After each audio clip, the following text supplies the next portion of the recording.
ini kita akan membahas tentang ekuitas modal disetor, tapi untuk perseroan terbatas. Di video sebelumnya kita sudah membahas entitas usaha berbentuk perorangan dan berbentuk persekutuan. Saya ulas sekali lagi ya, untuk struktur organisasi perusahaan berdasarkan kepemilikannya.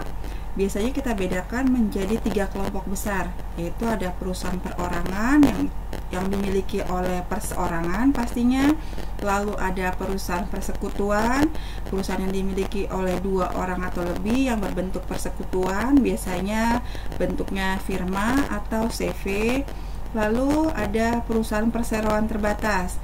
Nah, untuk video kali ini kita akan membahas mengenai perseroan terbatas. Untuk perseroan sendiri biasanya ada 2 macam ya, ada perusahaan atau PT tertutup dan ada yang disebut dengan PT terbuka. Atau kalau yang PT tertutup itu biasanya disebut dengan PT aja ya, PT. Kalau yang PT terbuka itu biasanya ada tulisan TBK-nya.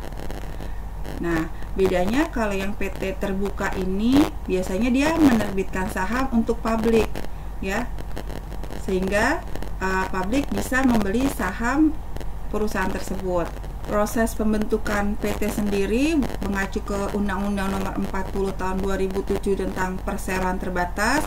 Ada beberapa syarat formal pembentukan PT yang harus dipenuhi. Ini kita hanya bahas yang secara umum aja, yaitu misalnya didirikan minimal oleh 2 orang yang memiliki bagian saham dengan akta notaris. Jadi harus ada akta notaris yang berbahasa Indonesianya. Lalu perusahaan harus mengajukan permohonan kepada menteri untuk mendapatkan pengesahan atas pendirian perseroan terbatas setelah akte pendirian ditandatangani oleh notaris. Biasanya akte pendirian ini harus disahkan oleh Menteri Hukum dan HAM ya, dan diumumkan di Berita Negara Republik Indonesia. Karakteristik dari korporasi atau perseroan ini yaitu sebagai entitas hukum yang terpisah, sebuah perusahaan biasanya menggunakan nama sendiri dalam memiliki dan mengelola propertinya. Lalu kepemilikan pada perusahaan dibagi menjadi unit-unit yang disebut dengan lembaran saham ya. Sebenarnya bentuknya tidak berupa lembaran ya, adanya berbentuk sertifikat saham, tapi mungkin dari dulu kita suka belajar saham itu bentuknya lembaran, per lembar saham gitu. Tapi bukti kepemilikannya biasanya ada sertifikat saham yang diberikan. Pemilik dari saham disebut dengan pemegang saham atau shareholders atau stockholders. Pemegang saham perusahaan memiliki tanggung jawab yang terbatas. Ini terkait dengan nanti kepemilikan saham ada dibagi 2 ya, ada saham biasa dan saham preferen. Kita lihat di sini komponen ekuitas perseroan terbatas ya. Di sini kita lihat komponennya, ada modal disetor, ada saldo laba, ada penghasilan komprehensif lainnya. Nanti kita akan bahas satu-satu penjelasan mengenai modal disetor, saldo laba, dan penghasilan komprehensif lainnya. Modal disetor ini ada 2 jenis ya, ada yang saham biasa ya, atau yang saham preferen. Nah, selisih dari harga nilai nominal atau nilai par dengan nilai pasarnya itu adalah agio saham, yang kita kenal nanti disebut dengan agio saham. Ada laba ditahan, lalu dikurangi saham atau agio saham treasury dan ditambah dengan other comprehensive income, laba komprehensif lainnya, dan ditambah kepentingan non pengendali. Jadi unsur-unsur modal disetor itu cukup banyak ya, seperti sudah dijelaskan di video sebelumnya. Beda antara modal dan ekuitas. Kalau modal itu bagian dari ekuitas. Jadi kalau ini kita lihat struktur dari modal itu nggak cuma dari apa yang disetor oleh pemilik, tapi di situ ada laba ditahan, ada agio, ada OCI, ada kepentingan non pengendali lainnya. Pertama kita lihat dari modal disetor ya. Untuk perusahaan dengan bentuk perseroan, kepemilikan terbagi dalam lembar saham ya. Secara umum, pemilik setiap lembar saham memiliki hak. Apa itu haknya? Yang pertama adalah pembagian keuntungan dan kerugian perusahaan secara proporsional sesuai dengan persentase kepemilikan. Lalu ada partisipasi dalam manajemen, seperti ada hak suara untuk menunjuk direksi dan komisaris secara proporsional sesuai dengan persentase kepemilikan. Lalu ada pembagian aset perusahaan pada saat likuidasi secara proporsional sesuai dengan persentase kepemilikannya juga. Lalu hak prioritas untuk membeli saham yang baru diterbitkan secara proporsional sesuai dengan persentase kepemilikan yang dikenal sebagai hak memesan terlebih dahulu. Jadi kita akan mengenal ada dua jenis saham yang diterbitkan oleh perusahaan, yaitu ada saham biasa dan saham preferen. Saham biasa kita kenal dengan ordinary share yang merupakan kepemilikan perusahaan residual. Karena untuk saham biasa ini kita akan menanggung seluruh resiko kerugian. Jadi kalau perusahaan mengalami kerugian ditanggung ya oleh pemegang saham biasa ini. Dan menerima manfaat terbesar atas sukses perusahaan. Jadi ketika perusahaan mengalami keuntungan atau memperoleh laba atau profit, maka ada pembagian yang dibagikan kepada pemilik saham biasa secara proporsional ya, sesuai dengan komposisi kepemilikannya.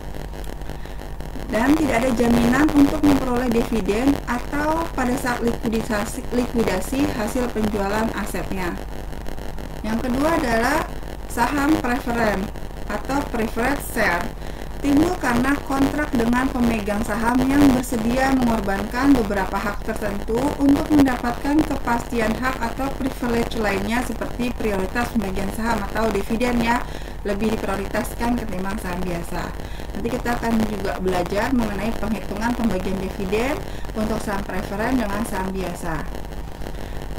Lalu jadi kelebihan utama dari pemegang saham preferen ini adalah mereka lebih diutamakan dalam hal pembagian saham atau pembagian dividen ya daripada pemegang saham biasa. Kita lihat di sini sumber modal store ya. Jadi ada 3 sumber modal store, ada saham yang diotorisasi authorized stock, adalah saham yang berhak dikeluarkan oleh perusahaan. Lalu ada saham yang diterbitkan, namanya issue stock, adalah saham yang telah diterbitkan oleh perusahaan.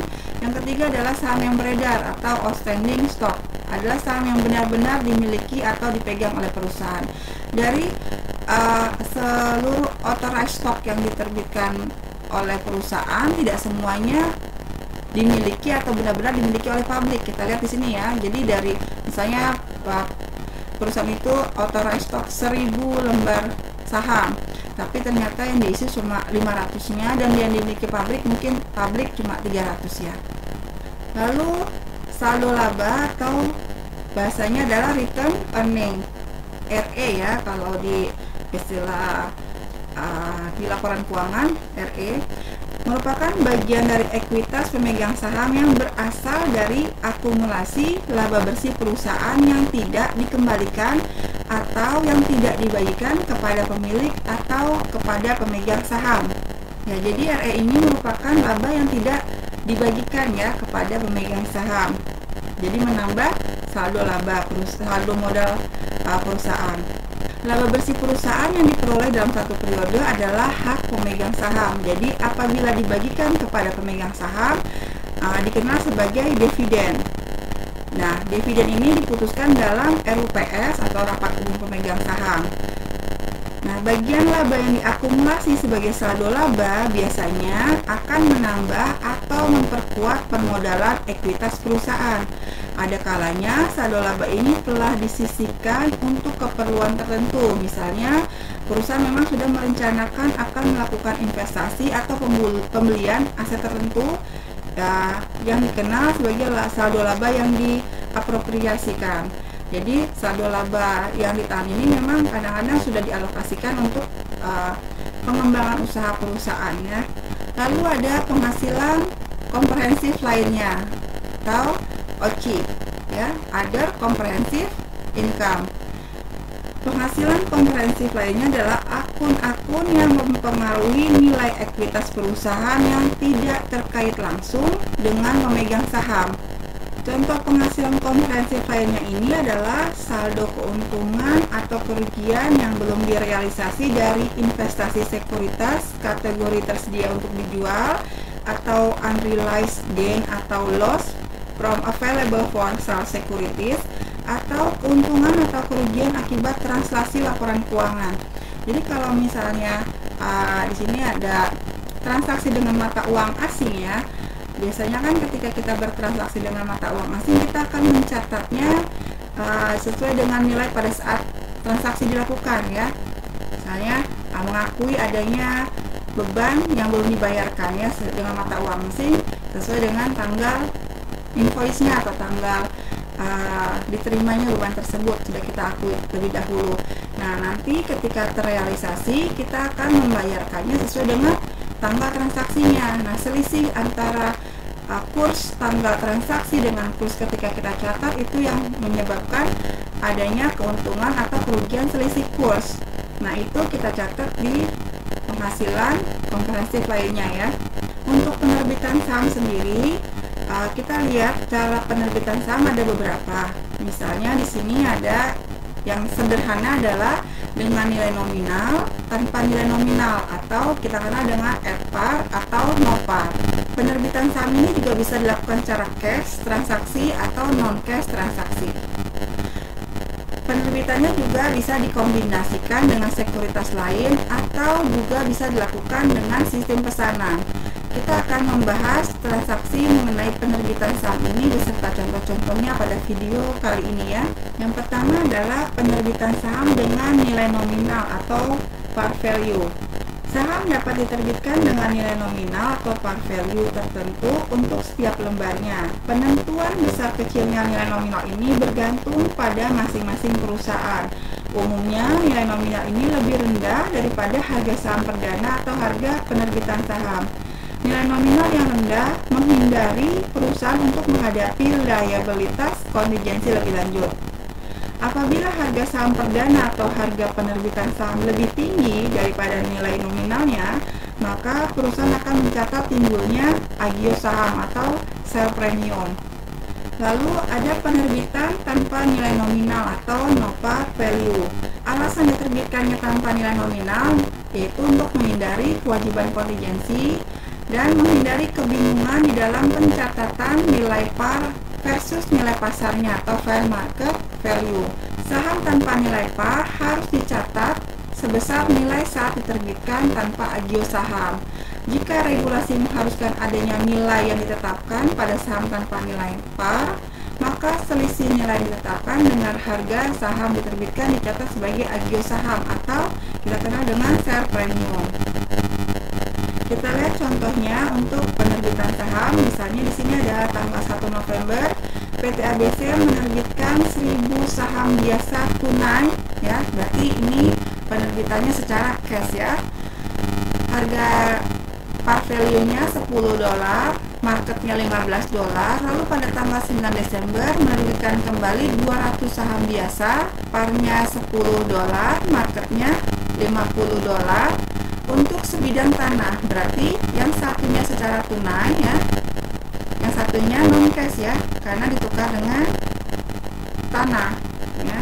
Kita catat transaksinya, berarti untuk tanggal 1 November cashnya adalah 1000 saham dikali $15 ya, ini nilai pasarnya yaitu 15.000. Kreditnya adalah share capital ordinary atau modal saham biasanya, ini adalah 1000 dikali $10 ya.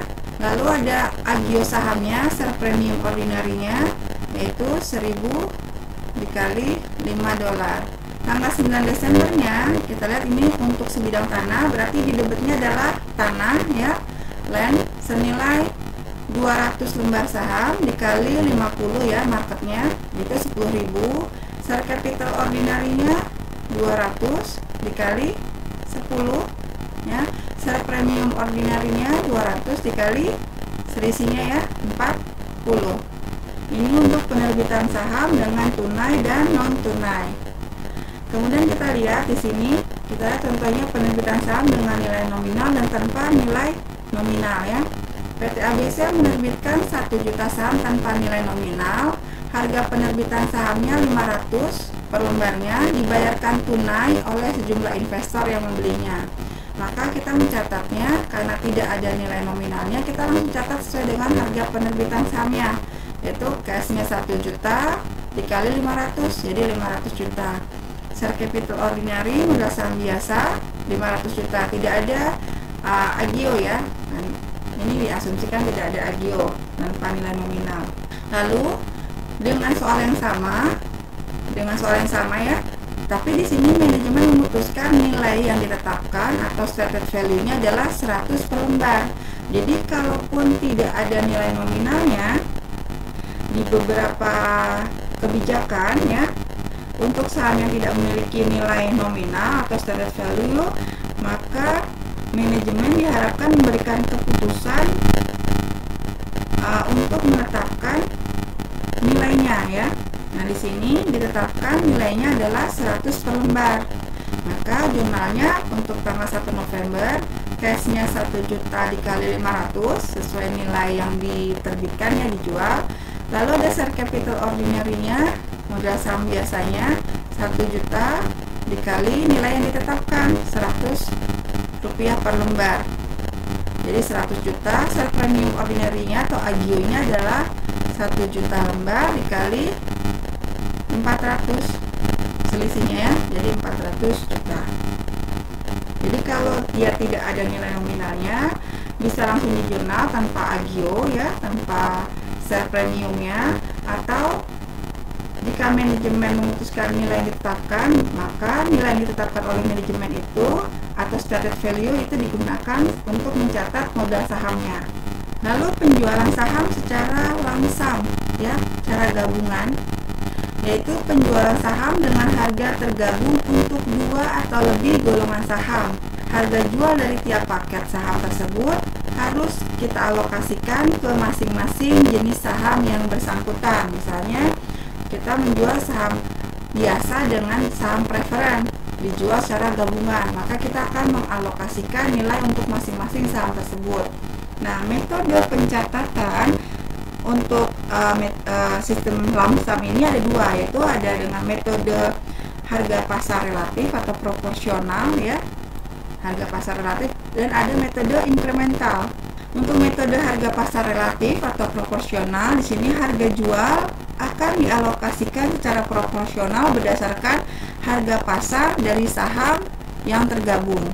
Kalau untuk metode incremental, harga pasar dari salah satu jenis saham yang tergabung dipakai sebagai dasar dan dianggap sebagai harga jual untuk saham yang bersangkutan, sedangkan selisihnya dianggap sebagai harga jual saham yang lainnya. Nah, kedua metode ini kita pilih berdasarkan tersedianya informasi harga pasar dari tiap-tiap jenis saham yang tergabung di dalamnya. Kita lihat untuk contohnya. Kita lihat contoh untuk yang proporsional terlebih dahulu atau metode harga pasar relatif. Di sini PTB menerbitkan 3.500.000 lembar saham biasa, nilai nominalnya 400, nilai pasarnya 250, dan 1.500.000 saham preferen. Yang satu saham biasa, saham preferen ya, nilai nominalnya 500, pasarnya 860, dengan harga lamsamnya 1.850.000.000. Maka yang pertama adalah kita akan membuat alokasi persentase untuk masing-masing sahamnya. Untuk saham biasa 3.500.000 dikali dengan nilai pasarnya 250, maka totalnya 875 juta. Saham preferennya 1.500.000 dikali nilai pasarnya 860, maka totalnya adalah 1.290 juta. Nilai pasar wajarnya atau fair market value-nya 2.165 juta. Kita bagi secara proporsional, maka kita dapat saham biasanya adalah 40%. Itu dari 875 dibagi 2.165 ya, dapat 40%. Saham preferennya 60%. Ini mungkin kalau dihitung kalkulator ada komanya ya, kita bulatkan saja ya. Ini pembulatan. Lalu kalau kita sudah dapat alokasinya, maka kita bagi sesuai dengan harga penerbitannya. Harga penerbitannya ya, di sini untuk saham biasa 3.500.000 dikali 100 kan ya. Harga penerbitannya berdasarkan harga lamsamnya. Lamsamnya kan 1.850 juta ya. Berarti ini saham biasa 1.850 juta, saham preferennya 1.850 juta. Nah, persentase alokasinya untuk saham biasa kan tadi 40% ya. Saham preferennya 60%. Maka alokasinya untuk saham biasanya itu 740 juta, saham preferennya itu 1.110 juta.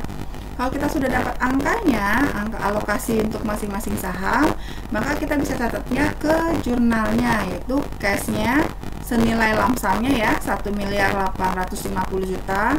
Share capital premiumnya 750 juta. Dari mana? Dari 1,5 dikali 500. Lalu ada share premium preferen ya, agio saham preferennya 360 juta ya, 1.500.000 dikali selisihnya kan ini ya, market dikurangi nilai nominal 360. Oh enggak, ini ya, ini selisihnya dari ini ya, 1.160.000 dikurangi 1.160.000 dikurangi 750. Lalu share capital ordinary-nya 3.500.000 dikali 100 ya. Agio saham biasanya dapatnya dari 740 dikurangi 350. Oke, ini untuk metode lamsam dengan proporsional ya. Kemudian dengan metode incremental, PTB menerbitkan 3.500.000 saham biasa, nilai nominalnya 100, marketnya 250, dan 1.500.000 saham preferen, nilai nominalnya 500, marketnya tidak diketahui ya, dengan harga lamsamnya 1.850 juta. Sama kita buat hitung dulu ya, tapi karena di sini untuk preferennya tidak diketahui, maka nilai pasar wajarnya kita dapat 875, yaitu 3.500.000 dikali 250 ya. Untuk saham biasanya diketahui 875.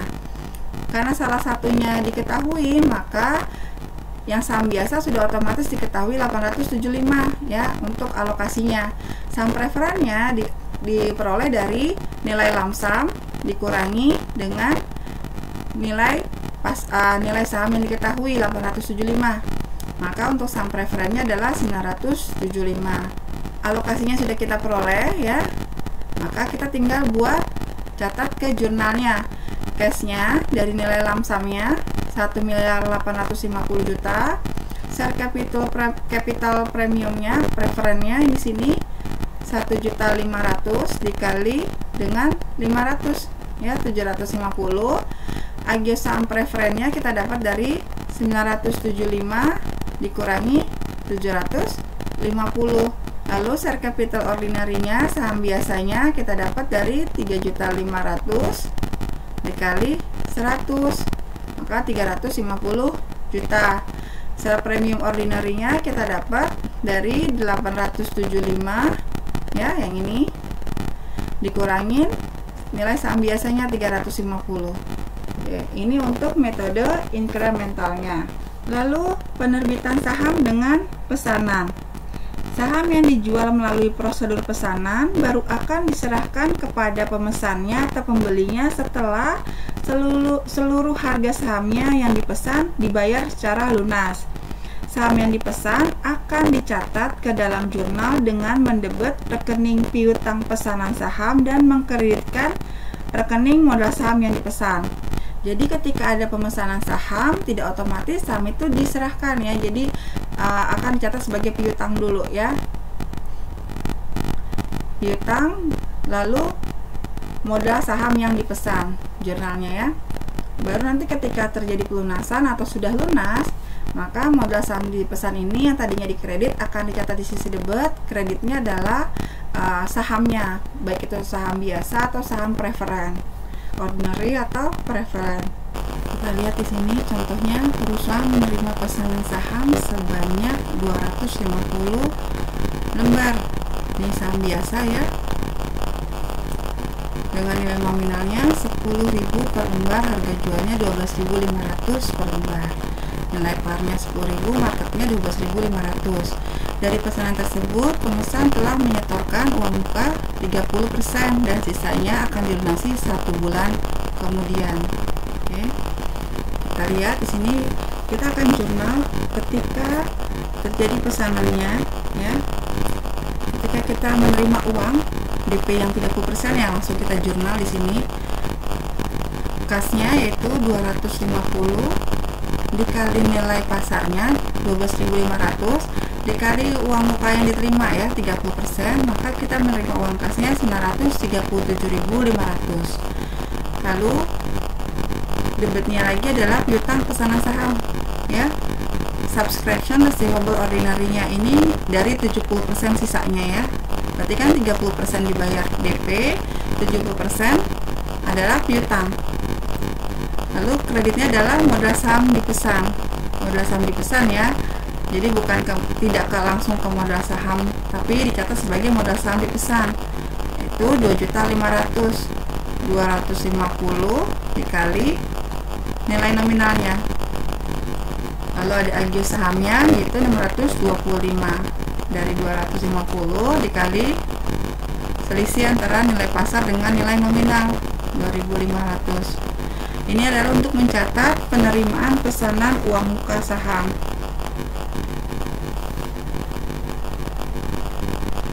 Lalu kita akan mencatat pelunasannya yang 7%, 70% 1 bulan kemudian diterima pelunasannya. Berarti kasnya adalah 250 kali 12.500 kali 70% ya, 2.187.500 ini ya. Lalu kreditnya adalah piutang pesanan saham ya. Tadi dicatat di debit, sekarang dikredit, berarti nanti di buku besar piutang pesanan sahamnya sudah habis ya, 2.187.500. Ini untuk mencatat pelunasan atas pesanan saham yang 70%. Kemudian kita akan mencatat ketika penyerahan sertifikat saham yang telah dibayar lunas oleh pembeli. Ketika sertifikat diberikan, maka kita akan mencatat modal saham yang dipesan, ini ya, ke modal saham biasa atau share capital ordinary-nya. Jadi modal saham dipesannya yang tadinya dikredit kita catat di debit ya, dihapuskan 2.500.000, kita akui sebagai share capital ordinary 2.500.000. Kita lihat di buku besarnya ya. Kalau kita posting ke buku besar, maka kita lihat saldo kasnya adalah 937.500 ya ketika terima DP, dan ketika pelunasannya belum catat sini ya. Pelunasan ada kas ini ya, kita posting 2187.500. Ini uang kas yang kita terima ya. Lalu untuk piutang pesanan saham, kita lihat awalnya piutangnya kan di saldo debit 2187.500. Lalu ketika pelunasan kita catat di kredit, jadi untuk piutang pesanan saham saldonya sudah 0. Lalu ada modal saham dipesan. Modal saham dipesannya awalnya kita catat diakui 2.500.000 ketika pembelian sertifikat, maka kita catat di debit, maka akun modal saham dipesan saldonya sudah menjadi 0 dan diganti menjadi modal saham biasa ya, 2.500.000. Lalu kita ada buku besar agio saham, di sini dikredit 625. Jadi memang flow-nya dari setelah mencatat transaksi ke jurnal, kita akan posting setiap transaksinya ke buku besar. Ini saya buatkan buku besarnya supaya bisa dipahami bahwa beberapa akun saldonya sudah ditutup menjadi 0 ya, sudah habis, seperti piutang pesanan saham dan modal saham dipesan. Lalu bisa nggak sih saham yang dipesan itu kemudian dibatalkan? Jadi ternyata saham yang dipesan itu bisa dibatalkan ya. Nah, pesanan saham ini bisa batal apabila pemesan tidak bisa melunasi harga saham yang sudah dipesan pada saat jatuh temponya, atau mungkin ada kejadian yang lainnya, tapi intinya karena memang tidak bisa melunasi harga saham yang sudah dipesan. Nah, apabila hal ini terjadi, maka ada beberapa alternatif penyelesaiannya yang bisa dilakukan. Yang pertama adalah pembayaran yang telah diterima dikembalikan semuanya. Jadi yang sudah dibayarkan DP-nya ya dari pemesanan tersebut akan dikembalikan semuanya. Yang kedua, akan diberikan sertifikat saham kepada pemesan yang nilainya ekuivalen atau sama dengan jumlah yang sudah dibayarkan. Jadi kayak tadi contohnya 30%, berarti diberikan sertifikat saham sebesar 30%-nya saja. Yang ketiga adalah pembayaran yang telah diterima dari pemesan dikembalikan setelah dikurangi dengan rugi penjualan kembali saham yang batal dipesan.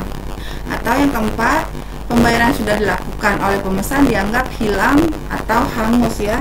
Kita akan lihat kejadiannya, transaksinya di contoh berikut ya. Kita lihat contohnya sama ya, seperti contoh ketika pemesanan ya.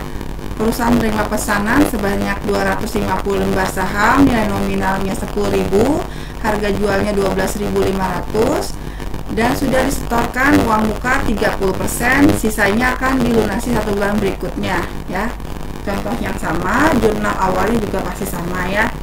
Lalu pada saat itu tempo pelunasan pesanan saham, ternyata pemesan tidak dapat melunasi ya. Nah, saham yang batal dipesan ini dapat dijual dengan harga 12.250. Jadi untuk jurnal awalnya sudah kita tidak buat lagi ya. Jurnal awalnya sama seperti contoh yang tadi. Ini adalah jurnal awalnya. Kita catat jurnal awalnya. Kita akan mencatatnya sekarang adalah jurnal pembatalannya ya, dengan kondisi-kondisi alternatif 1, 2, 3, dan 4 ini. Nah, kita lihat ini contohnya. Yang pertama adalah kalau uang yang sudah dibayarkan itu dikembalikan semuanya. Jadi yang sudah disetorkan 30% itu dikembalikan kepada pemesan, dan saham yang batal dipesan ini dijual dengan harga 12.250. Maka jurnalnya adalah, pertama adalah kita akan menghapus modal saham dipesan ya, yang tadi sudah kita catat di sisi kredit. Kita catat sekarang di sisi debit, modal saham dipesan sebesar 2.500.000, yaitu 250 dikali 10.000. Lalu agio sahamnya juga kita catat di sisi debit ya, kita balik ya, kita hapuskan agio sahamnya karena tidak terjadi transaksi ya, dibatalkan, dikembalikan semua uangnya. Ini 250 dikali 2.500 ya, selisih harga nilai nominal dengan nilai jual. Lalu piutang pesanan saham pun kita hapuskan, yang tadi sudah kita catat nih, jurnal awalnya kita balik pokoknya ya. 70% dikali 250 dikali 12.500, ini piutangnya.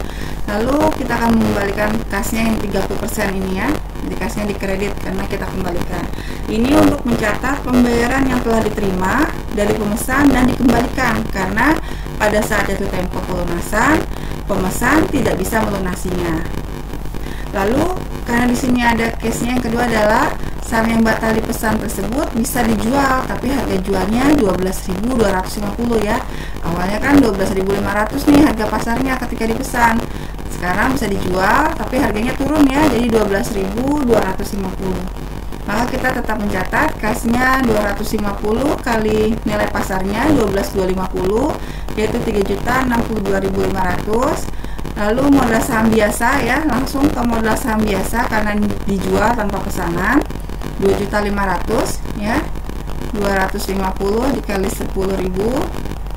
Agio sahamnya 250 dikali selisih antara nilai nominal dengan nilai jual yang baru ya, jadi 2.250, itu 562.500. Ini untuk mencatat penjualan kembali saham yang dipesan ya. Ini untuk alternatif pertama. Lalu sama ya seperti tadi, kita akan posting ke buku besar, maka kita akan catat buku besar awalnya ketika penerimaan pesanan kan, DP-nya kasnya 937.000, lalu dikembalikan uangnya kan 937.000, saldonya jadi 0, kasnya ya berkurang. Lalu penjualan kembali saham yang batal dipesan laku 3.062.500, maka saldo kasnya menjadi 3.062.500. Lalu untuk piutang pesanan sahamnya, pada saat terjadi pemesanan ada piutang 2.187.500. Lalu saat pengembalian karena pada saat jatuh tempo tidak bisa dilunasi, maka kita akan menghapus saldo piutang pesanan sahamnya di sisi kredit ya. Jadi saldo piutang pesanan saham pun sudah berubah jadi 0. Lalu modal saham biasa muncul ya, ini dari penjualan kembali saham yang dipesan ya, 2.500. Modal saham yang dipesan, saldo pun sudah habis ya, sudah jadi 0. Awalnya kita catat 2.500, saat pengembalian pembayaran kita akui di sisi debit untuk menghapus modal saham yang dipesan. Lalu agionya, nah agionya awalnya kan 625 ya, dari 250 dikali 2.500, tapi karena tidak jadi dipesan dikembalikan, maka agionya juga dihapus ya. Lalu muncul agio baru dari penjualan saham yang batal dipesan, yaitu 250 dikali 2.250, kan selisihnya 2.250. Kayak ini ya untuk buku besarnya. Kemudian kita lihat alternatif yang lain, yaitu di sini pada saat jatuh tempo tidak bisa dilunasi, maka perusahaan memberikan alternatif untuk menyerahkan saham yang nilainya ekuivalen dengan yang sudah dibayarkan. Berarti yang 30% itu dianggap sebagai saham, sudah diakui sebagai saham. Maka pertama kita akan mencatat modal saham yang dipesan ya, 2.500.000 ya, di sisi debit untuk dihapuskan di saldo buku besar modal sahamnya. Lalu ada agio sahamnya 437.500.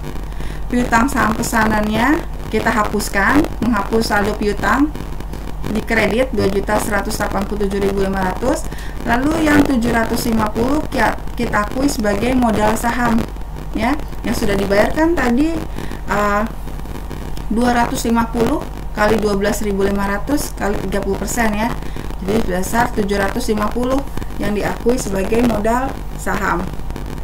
30%-nya sudah diakui ya. Lalu kita akan ini adalah jurnal untuk mencatat penyerahan saham yang ekuivalen dengan harga yang sudah dibayar. Dan di sini ada keterangannya, saham yang batal dipesan dijual dengan harga 12.250. Berarti sisanya yang 70% akan dijual dengan harga 12.250. Ini kan yang baru dibeli kan baru 250 kali 30% ya, baru 75 ya, baru 75 lembar. Berarti sisanya adalah 250 kali 70%, yaitu 175, yaitu sebesar 2.143.750. Nah, pengalinya ini adalah nilai pasar yang baru ya, yang 12.500. Lalu modal saham biasanya adalah 1.750. Jadi ini 250, 75%-nya 70%-nya yaitu 175 dikali 10.000 ya. Jadi 1.750. Agio sahamnya yaitu 250 kali 70% yaitu 175 lembar dikali selisihnya 2.250.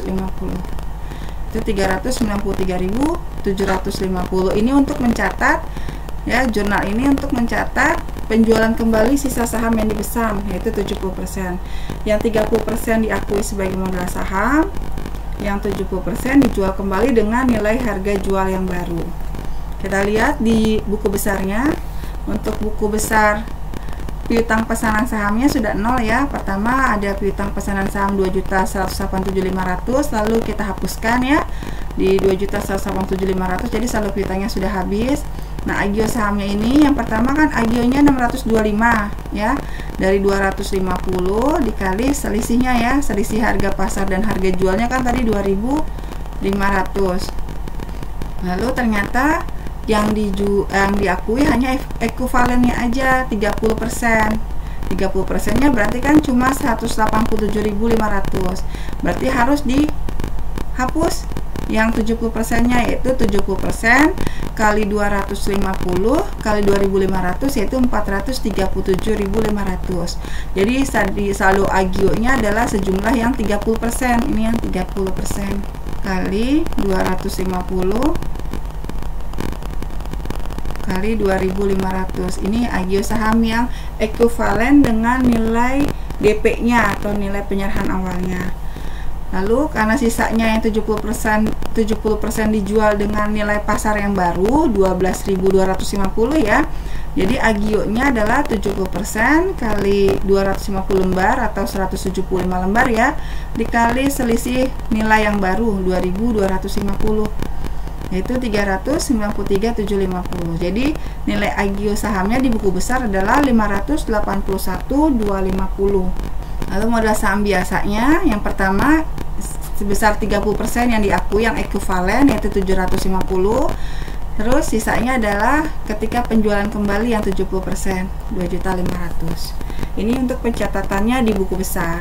Lalu alternatif yang lain di sini kita lihat, yaitu akibat dari pembatalan pesanan ini uangnya akan dikembalikan tapi setelah dikurangi dengan kerugian akibat pembatalan pesanan dan biaya yang timbul dari penjualan kembali saham yang batal dipesan, ya. Jadi ada biaya penjualan saham yang batal dipesan. Di sini ada tambahan informasinya, yaitu sebesar 7.500, ya. Yang pertama kita akan mencatat pembatalan pesanan sahamnya, ya, kita akui sebagai hutang. Jadi yang uang yang sudah disetorkan oleh pemesan di jurnal yang awal ya tadi ya, kita akui sebagai hutang kepada pemesan saham.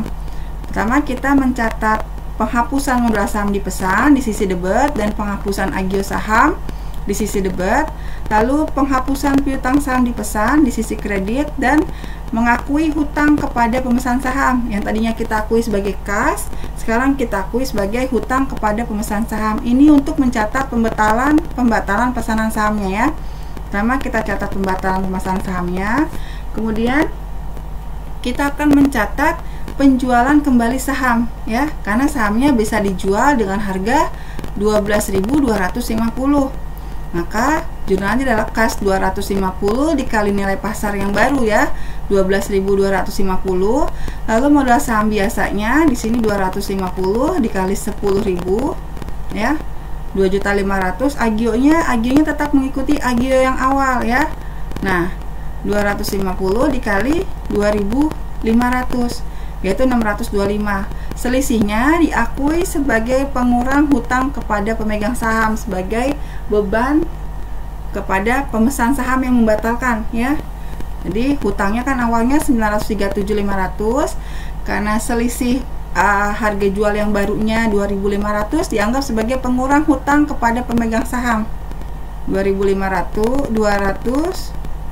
250 dikali selisihnya itu 250 ya, selisihnya juga 250 kan, 12.250 ke 12.500. Kemudian kita akan mencatat biaya penjualan saham yang dibatalkan yang dibebankan kepada pemesan, yaitu sebesar 7.500, dan ini kita akan mencatat mengurangi hutang kepada pemesan saham ya. Asumsinya mencatat biaya penjualan kepada pemesan saham ya. Di sini biayanya adalah 7.500. Hutang kepada pemesan sahamnya 7.500 berkurang ya, kreditnya kasnya berkurang 7.500. Pada sebenarnya intinya dia akan mengurangi hutang kepada pemegang saham. Terakhir kita akan mencatat pengembalian uang muka pesanan kepada pemesan saham ya. Jadi hutang kepada pemesan sahamnya yang ini ya, setelah dikurangi ini selisih agio ya dan biayanya, maka kita akan bayarkan kepada pemesan saham yang batal melakukan pelunasan ya, yaitu sebesar 867.500. Kita lihat sini hutang kepada pemesan sahamnya awalnya kan 937.500, dari selisih harga jualnya 62.500, terus dari biaya penjualannya kita potong 7.500, sisanya baru kita bayarkan sebesar 867.500 ya. Di sisi agionya tetap sama karena perusahaan tidak menanggung selisih agio ya. Yang selisih agionya itu perbedaan nilai pasar ketika pesanan dan setelah pembatalan pesanan ditanggung oleh pemesan saham yang membatalkan ya. Jadi selisih agionya tetap 625.000 ya, 250 dikali 2.500.